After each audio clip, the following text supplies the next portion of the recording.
बनाएंगे lower half में और लेफ्ट हाफ से बाहर निकलेंगे, ऐसे घूमेंगे। करंट के चारों तरफ मैग्नेटिक फील्ड लाइंस सर्कुलर चक्कर लगाती है, ऐसे होता है मैग्नेटिक फील्ड। बड़ा इंटरेस्टिंग है ये, ठीक है। चलो अब आगे चलते हैं। अब हमारा मेन कंटेंट पर आते जा रहे हैं, धीरे धीरे मेन कंटेंट पर आते जा रहे हैं चैप्टर के। हमारी जो बाउंड्री है वार्मिंग अप कहते हैं इसको, वार्मिंग अप होगी। तो अब नए पेज पर आते हैं। जब मैं नए पेज पर आता हूँ तुम भी नए पेज पर चले जाएगा कॉपी में। Visualising magnetic field due to a given current, visualising magnetic field due to a given current. अच्छा चल रहा है, 1 घंटे में काफी कुछ इंट्रोडक्शन वार्मिंग अप कवर हो गई। 1 घंटे में 20 मिनट तो बोलते ही रहा था मैं। विजुअलाइज, ये मेरे पे छोड़ दो, ये मेरे पे छोड़ दो, क्या स्पीड चल रही है, कितनी देर में चैप्टर खत्म होगा, जल्दी है तो खत्म कर लो ना, 6-7 बजे तक बैठ जाओ, खत्म कर चले जाओ, ठीक है। मैं तो भैया 5 घंटे में कराता हूँ इस चैप्टर को फिजिकल क्लासेस में, पूछ लेना 12th जो पास कर गए बच्चे उनसे। मेरा 5 घंटे का होता है, तो 5 घंटे तो मतलब 5 घंटे बैठ जाते हैं, 5 बजे तक खत्म हो जाएगा, 12 बजे। Visualising magnetic field due to a given current, chapter का बिल्कुल बेस चल रहा है। मेरी स्टैम्प साइज फोटो आ रही होगी, लेकिन कोशिश करना उसमें देखने की। चैप्टर का बिल्कुल बेस चल रहा है, visualising magnetic field due to a given current, ठीक है। अब हम जो डायग्राम बना रहे हैं, देखो अब ये बड़ी बात इंपॉर्टेंट होगी कि डायग्राम किस प्लेन में बना रहे हैं। हम डायग्राम अभी जो बना रहे हैं वो प्लेन ऑफ करंट में, जिस प्लेन में करंट कैरिंग कंडक्टर लाई कर रहा है उसमें बना रहे हैं डायग्राम, उस प्लेन में हम डायग्राम, ठीक है। तो ये देखो, थोड़ी देर के लिए ये कॉपी में ड्रॉ कर लो, जो मैं लिखा है स्क्रीन पर सारा कॉपी में जल्दी जल्दी लिख लो, खराब राइटिंग में, अच्छी राइटिंग में, रेड पेन से 2-3 कलर के पेन लेके बैठा करो, उसके अकॉर्डिंगली अंडरलाइन बना, हेडिंग बनाया करो। स्ट्रेट करंट की बात कर रहे हैं, और स्ट्रेट करंट में सबसे पहला हमने क्या लिया है, सबसे पहला लिया है करंट एलिमेंट। देखो बार बार ऐसे नहीं बोलते हैं इनफाइनाइटली स्मॉल, ये नहीं बोलते हैं, करंट एलिमेंट बोलते हैं, खाली इनफाइनाइटली स्मॉल ही होता है। तो इस करंट एलिमेंट का ये तुम्हें पता ही है कि डीएल एक वेक्टर क्वांटिटी होती है, करंट के डायरेक्शन में होती है। तो ये जो डॉटेड लाइन जा रही है ना, ये जो डॉटेड लाइन जा रही है, ये इस लाइन पर जो पॉइंट्स हैं, इस सारी लाइन पर जो पॉइंट्स हैं, ये सारे पॉइंट्स करंट की डायरेक्शन से कोलिनियर है। ये सारे पॉइंट्स करंट की डायरेक्शन से कोलिनियर है। अमित समझ में आ रहा होगा जो सब मैं बोल रहा हूँ ये? हाँ ये सब समझ में आ रहा है, ठीक है। ये जो करंट से कोलिनियर है सारे पॉइंट्स, ऐसे बीच में ब्रेक लेने के लिए भी अमित से बातें कर लेता हूँ ना, तुम लोगों को लिखने का टाइम मिल जाता है। ये सारे पॉइंट्स करंट से कोलिनियर है। इन सारे पॉइंट्स की बड़ी एक स्पेशल प्रॉपर्टी होगी। इन सारे पॉइंट्स की प्रॉपर्टी ये होगी कि इन सारे पॉइंट्स पर जो आर वेक्टर होगा ना, ये बॉयड-सवर्ट लॉ में जो आर वेक्टर आता है, बियो-सवर्ट लॉ में जो आर वेक्टर आता है, जिसका डीएल क्रॉस आर होता है, वो डीएल से कोलिनियर हो जाएगा। देखो, और कोलिनियर वेक्टर्स का क्रॉस प्रोडक्ट क्या होता है? 0। तो इसलिए यहां पर फील्ड क्या हो जाएगा? 0। हमारा जो लॉ था,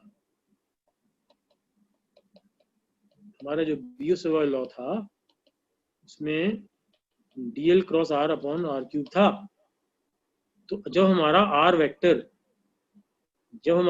वेक्टर कोलिनियर हो जाएगा डीएल से, तो क्रॉस प्रोडक्ट 0 हो जाएगा और मैग्नेटिक फील्ड 0 हो जाएगा। देखो यहाँ ले लेते हैं एक पॉइंट, यहाँ लेते हैं इस पॉइंट पर जो आर वेक्टर आ रहा है, ये जो आर वेक्टर आ रहा है, ये भी डीएल से कोलिनियर है, 180 डिग्री पर है ना, अपोजिट है उसके, क्रॉस प्रोडक्ट तो इसका भी 0 है। तो एक बात बल्कि ये हमेशा के लिए याद ही कर लो। देखो अगर एग्जाम में मार्क्स लेने हैं ना, तो कुछ चीजों को मैं बोलता जा रहा हूँ ना क्लास में, उसको कोई अलग पेन से ना हाईलाइट कर लिया करो, चीजें मेमोराइज ही करनी है। कोशिश करूंगा पीडीएफ में भी हाईलाइट करने की, तो इसको याद ही कर लो कि ये b इक्वल टू 0 की लाइन होती है, b इक्वल टू 0 की लाइन होती है। जहां भी पुरानी आदत आएगी ना हैंडराइटिंग खराब की, वहां मैं रब करके वहीं साफ लिखूंगा आज। ये b इक्वल टू 0 की लाइन होती है, नहीं ये 0 भी अच्छा नहीं हुआ, b इक्वल टू 0 की लाइन है, ये b इक्वल टू 0 की लाइन है, ये इस पे पूरे पे मैग्नेटिक फील्ड 0 होगा। तो क्या याद करना है, क्या याद करना है? Current does not create any magnetic field at points which are collinear with it. Current does not create, कई लोग सोचते हैं कि जो टॉपर्स होते हैं ना, 100 में रैंक लेते हैं, पता नहीं कितने ब्रिलियंट होते होंगे, पता नहीं कितना शार्प माइंड होता होगा, पता नहीं कितनी प्रॉब्लम्स करते होंगे, पता नहीं कितनी किताबों से प्रॉब्लम्स करते होंगे, पता नहीं 15 घंटे पढ़ते होंगे। ऐसा कुछ नहीं होता है भैया, ऐसा कुछ नहीं होता है। हंड्रेड्स ऑफ टॉपर्स मैंने देखे हैं, ऐसा कुछ नहीं होता है। सिर्फ ये होता है कि वो इंपॉर्टेंट चीजों को फिल्टर करके उनको अपने माइंड में डीपली पेनिट्रेट करा देते हैं। Current does not create any field at points which are collinear with it। कह रहे होंगे कोई लोग, यार पुरानी बात पता है, पिछली क्लास में जो हुआ था यार वही हुआ है अभी तक। क्या कर रहे हैं भैया, पिछली क्लास का ही सारा रिपीट कर रहे हैं। हमारा तो यार 1 घंटा बेकार हो गया पिछली क्लास का।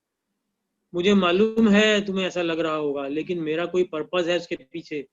कभी कभी ना, ये मैंने इसलिए आज की क्लास फेथ से शुरू की थी, और मैंने, तुमने कुछ लोगों ने नोट किया होगा, क्लास के शुरू में एक सेंटेंस लिखा था फर्स्ट पेज पर, हैव फेथ इन अस। तो इसलिए मेरे में फेथ रखना, अगर मैं रिपीट कर रहा हूँ ना, मैं 10 बार भी रिपीट करूँ तो फेथ रखना कोई पर्पस होगा। बस अगर ऐसे फेथ रखोगे ना, तुम्हारा बहुत टाइम बच जाएगा, बता रहा हूँ, तुम्हारा बहुत टाइम बचेगा। इसको रट लो, जैसे भी याद कराया था ना, C for clockwise, C for cross, C for clockwise, C for cross, C for cross, C for clockwise. इसी तरह collinear with current no field, collinear with current no field. इस पूरी लाइन पर कोई फील्ड नहीं होगा। ठीक है, तो आगे चलते हैं। अब आ जाते हैं इधर किसी पॉइंट पर। ये वैसे अभी कर ही लिया है हमने, थोड़ा जल्दी करा देता हूँ। इस पॉइंट पर फील्ड निकालने के लिए चलो तुम्हें चांस दे रहा हूँ। सोचो, क्रॉस प्रोडक्ट नहीं देखना है, ये जो बर्ड सेवर्ट लगा क्रॉस प्रोडक्ट है उसको मत देखना, क्रॉस प्रोडक्ट मत करना, क्रॉस प्रोडक्ट से मत करना। नई टेक्निक जो बताई थी वो क्या, वो ये कि डीएल के एरो को पॉइंट पी के चारों तरफ चक्कर कटवाओ। डीएल करंट का एरो देखो, डीएल से करंट का एरो, करंट के एरो को पॉइंट पी के चारों तरफ चक्कर कटवाओ ऐसे। ये मैं पेन से दिखा रहा हूँ करके, तुम्हें दिखाना जरूरत नहीं है, विजुलाइज भी हो जाएगा। हल्का सा घुमाओ, हल्का सा स्विंग दे दो लेफ्ट हैंड से या कहीं से। एंटी क्लॉकवाइज स्विंग है, खत्म। एंटी क्लॉकवाइज का मतलब डॉट्स, एंटी क्लॉकवाइज का मतलब डॉट्स। ऐसे भी डॉट्स बना सकते हैं और ऐसे भी बना सकते हैं। ये सर्कल में एनक्लोज करना जरूरी नहीं होता है डॉट को, ऐसे भी बना। तो इसका मैंने डिफीट इधर डॉट, अरे यार इधर डॉट आ जाए तो उधर देखना ही मत, दूसरी तरफ अपोजिट होता है। अरे यार दोनों तरफ डॉट आ गए, और दो देखो मेरे हाथ की तरफ देखो, दोनों तरफ डॉट आ गए तो दोनों तरफ से फील्ड निकलेगा। तो बंद कैसे, क्लोज लाइन कैसे बनेगी? क्लोज लाइंस होती हैं, इधर से निकलेंगे तो इधर से एंटर करेंगे ना, तभी तो क्लोज बनेंगी लाइंस। ठीक है, तो ये हो गया। चलो आगे चलते हैं, फाइनाइट वायर पर आते हैं। फाइनाइट वायर का भी सेम ही होता है फील्ड। तो फॉर्मूला कर लेते हैं। फाइनाइट वायर का लास्ट टाइम किया भी है तुमने, तो फाइनाइट वायर का फॉर्मूला लास्ट टाइम किया है, इसके लिए मुझे 1-2 बातें बतानी है। ये formula last time finite wire का बताया गया था, सारी किताबों में यही फार्मूला होता है, एनसीईआरटी में यही फार्मूला होता है, सब जगह यही फार्मूला होता है कि ये फील्ड होता है किसी ऐसे पॉइंट पर अगर निकालना हो,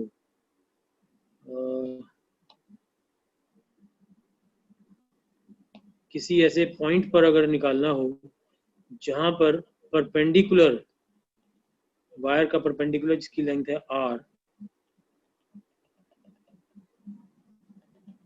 और वायर के एंड्स हैं, वायर के एंड्स हैं m और n। तो ये दो एंगल्स θ1 और θ2, देखो कोई बात नहीं, पिछली बार का भूल भी गए हो अगर तो मैं नया बना रहा हूँ, याद कर लो। एक बात बताऊं, फॉर्मूलों के डेरिवेशंस की चिंता मत किया करो, उनको याद करने की चिंता किया। हमारा माइंड ना सिलेक्टिव होता है, अगर तुम डेरिवेशन पे ज्यादा स्ट्रेस करोगे ना, फॉर्मूले याद नहीं होंगे। एक बड़ी बड़ी सीक्रेट बता रहा हूँ, डेरिवेशन की चिंता करोगे फॉर्मूले याद नहीं होंगे। डेरिवेशन की कम चिंता करो, फॉर्मूले याद करने बहुत जरूरी है, हमारे एग्जाम के लिए बहुत जरूरी है। ठीक है, अब मैं, ओ सॉरी सॉरी सॉरी सॉरी, कुछ गलत हुआ, एक मिनट। कुछ लोग कंफ्यूज हो गए होंगे, वेरी सॉरी। ये होता है θ1 θ2, ये एंगल होता है। ये फार्मूला लास्ट क्लास में कराया गया था, बड़ा इंपॉर्टेंट फार्मूला है, बहुत एप्लीकेशन है। ठीक है, मैं इस फार्मूले का एक अपना वर्जन बता रहा हूँ, नया वर्जन, जो कि कहीं नहीं होता है, बुक्स में नहीं होता है, रेयरली कभी होगा, एनसीईआरटी में भी नहीं होता है। मैं क्या कर रहा हूँ, मैं दूसरे एंगल्स ले रहा हूँ, अल्फा बीटा। देखो मैंने दूसरे लिए हैं, मैं अपने एंगल्स को ऐसे डिफाइन करूंगा, if you want to find the field at P, if you want to find the field at P,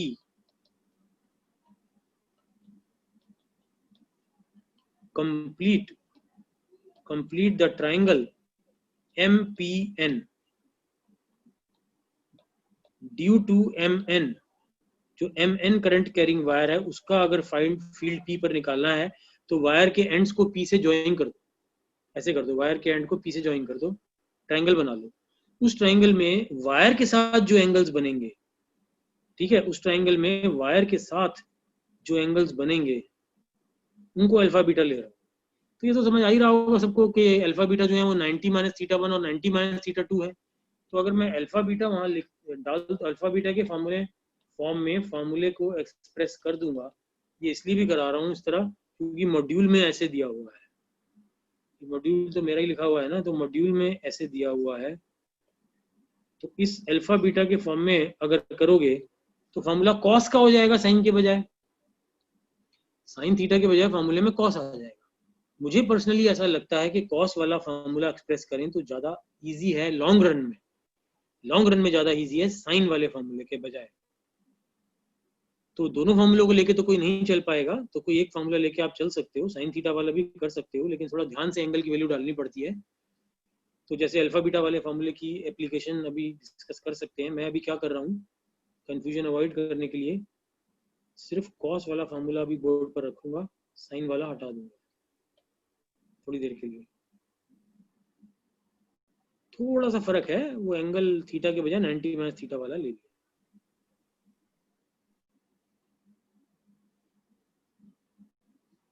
ठीक है, याद कर लिया फॉर्मूला। अब एग्जांपल देखते हैं, देखो यहीं पर ही देख लेते हैं, साइड पर फॉर्मूला लिखा हुआ है ना, यहीं वैल्यूज डल जाएंगे। ये सपोज ये कोई करंट कैरिंग वायर है और इस करंट कैरिंग वायर का फील्ड सपोज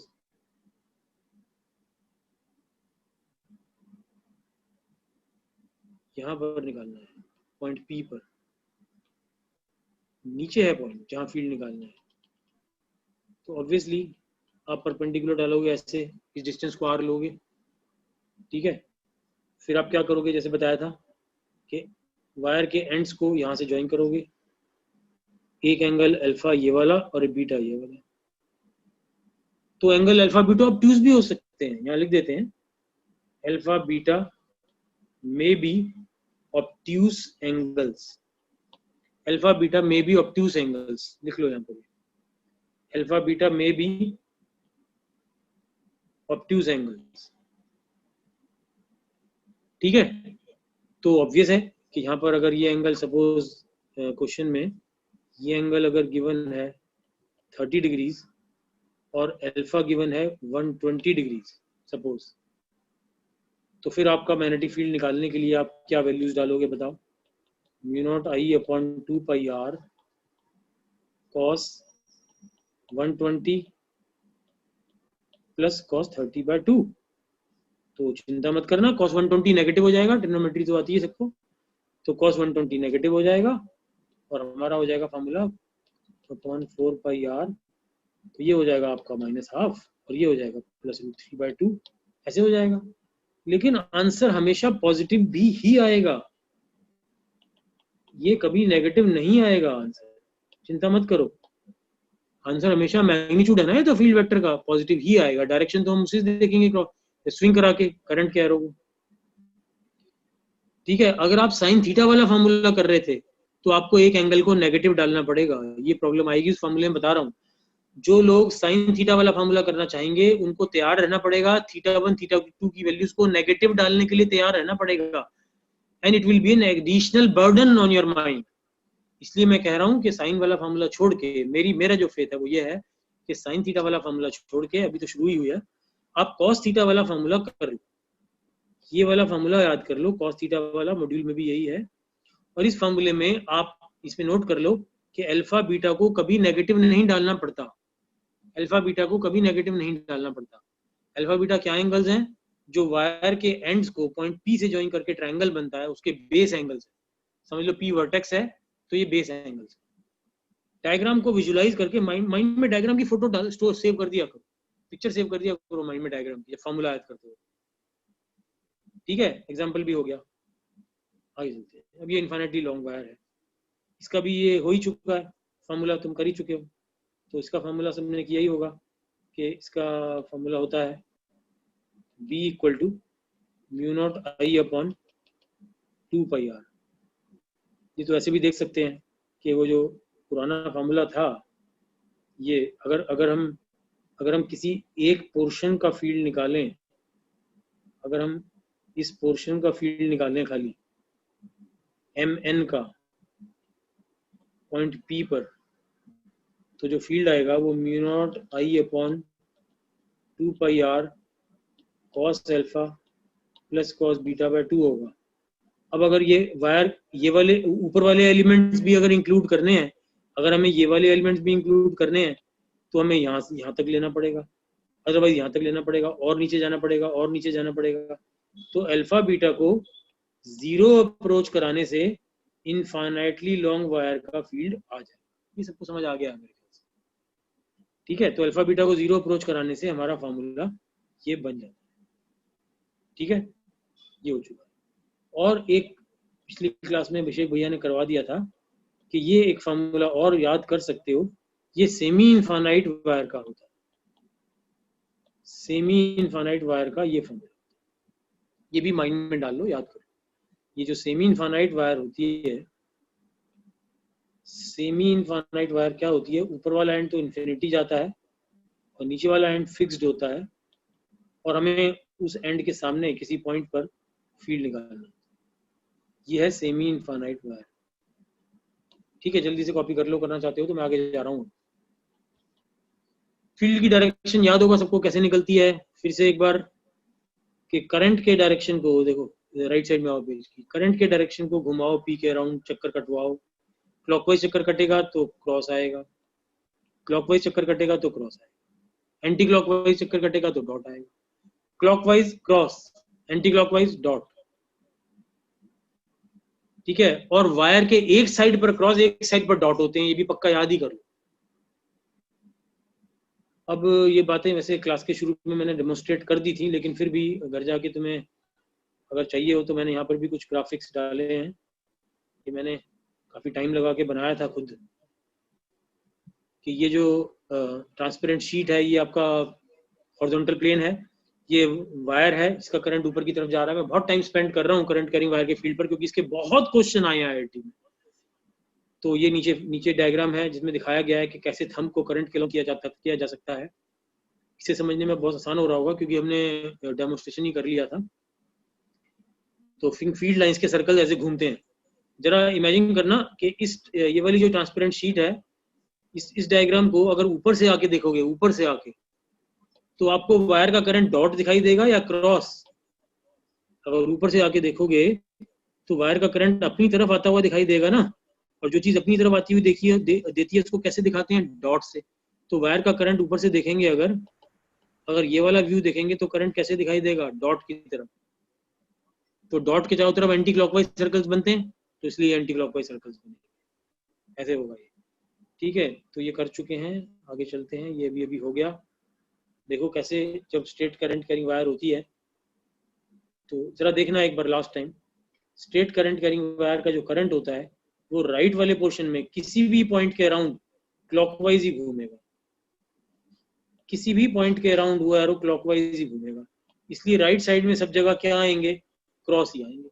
करंट के एरो को घुमाओ, अगर क्लॉकवाइज घूमेगा